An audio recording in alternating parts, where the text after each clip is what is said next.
Hello guys, hello mga kabasyang. So ngayon guys, magluto na naman tayo ng agulay binisaya or laswa. Ayan guys, ihaluan natin siya ng pritong isda. And then ayan, naka-ready natin pritong isda tsaka inihaw. Yung tira natin yan kagabi. And then,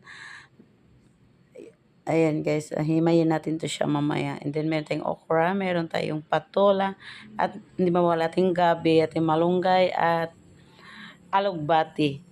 Ayan guys, and then magpakulo na tayo ng tubig. Lagyan natin ng sibuyas, luya at tanglad. Then maglagay tayo ng konting asin. And then ilagay na natin ng hinimay natin na inihaw at saka piniritong isda guys. So mga tira-tira lang yan siya na isda para hindi masayang. And then alagay na din natin ng ating okra. And then isunod na natin ng ating patola. At ayan, malapit na yan siyang maluto. Haluan na natin guys.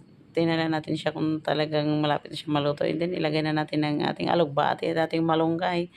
At ayan na, luto na siya.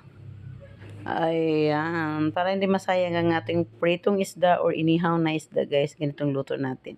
And then magsasalad din tayo dito ng talbos ng kamote. Ayan guys, ilagay na natin ng ating luya, kamatis at saka sibuyas.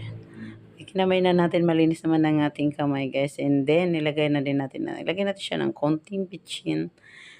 And then lagyan din natin siya ng maglagay din tayo ng konting asin. Ayan, yung iba guys nilalagyan nila ng bagoong, pero ako ayoko muna siya ng bagoong dahil iwas tayo ngayon sa UTI. And then maglagay na tayo ng konting suka. At yun lang guys, salamat sa panonood. Bye bye.